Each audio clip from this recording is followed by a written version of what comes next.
Hi friends, it's Catherine Allendorf here from Brisbane in Australia, and I'm so grateful to be invited to do this layout for you for the Worldwide Virtual Crop. This is from the sketch that we've used for challenge number 4, and the collection that I've used is the beautiful Golden Harvest collection.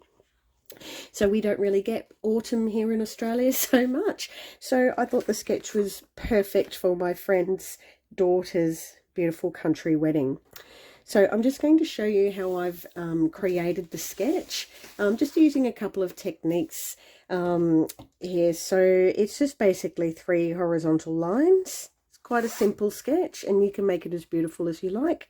So the technique that I've used is to gut the base piece and then to weld those 2 pieces to the center piece. So I'll show you how to do that. So there's been a few technique videos around the traps showing you how to create a border using the Creative Memories 12-inch trimmer. So I'm not going to talk too much about that. There's lots of videos out there, but basically we're using the 1-inch line here just above the mat, and we're using this 1-inch line here on the carriage where the blade hits the mat. Okay, so I've already done some.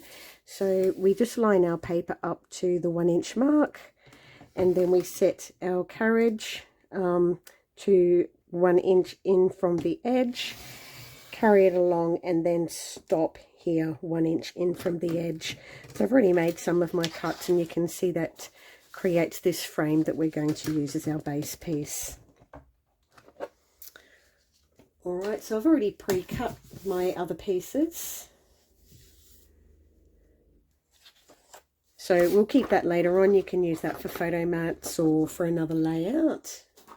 So the pieces that I've cut to create the rest of the base I've cut these to 5 inches by 11 inches, and what that's going to do is create a 1/2 inch border all the way around when we lay those out.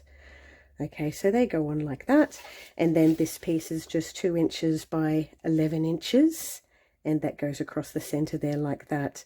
So when we adhere all of that to the base piece, it creates that beautiful wallpaper. Okay, so I'll just go ahead and attach those.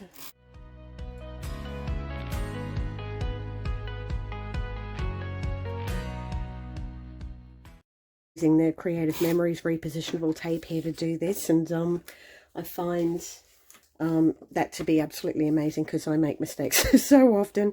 So what I'm using here is the 0 centering ruler. So I'm going to bring the ruler into the 1/2 inch mark because I want a 1/2 inch border.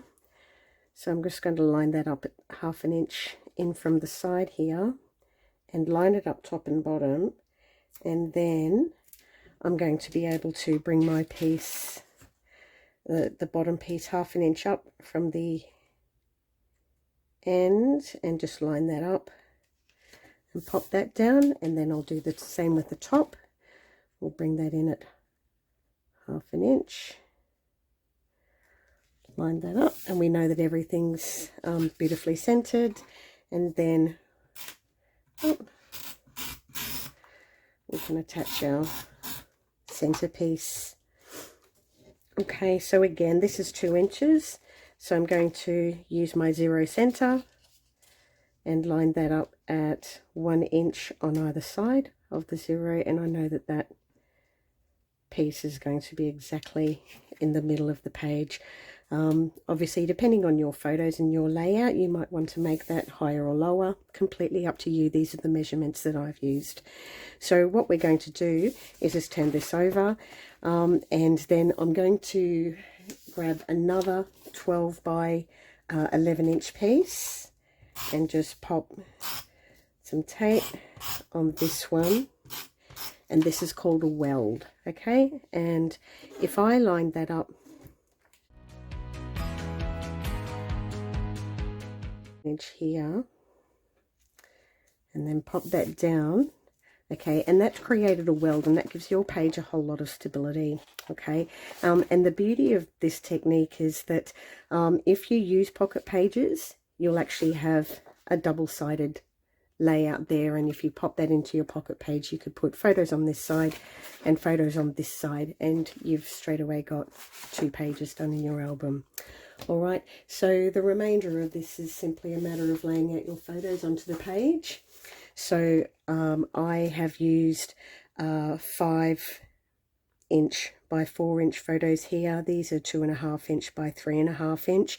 They just happen to be the photos that I have, and they suit very nicely onto this layout. And then just a few embellishment or sticker clusters there. At the back here, I've got one of the layered borders, and then just a border sticker along there. So that's how I've created that layout. You can make that as simple or as elaborate as you like. I hope you enjoy that and have a fabulous weekend. Thanks, bye.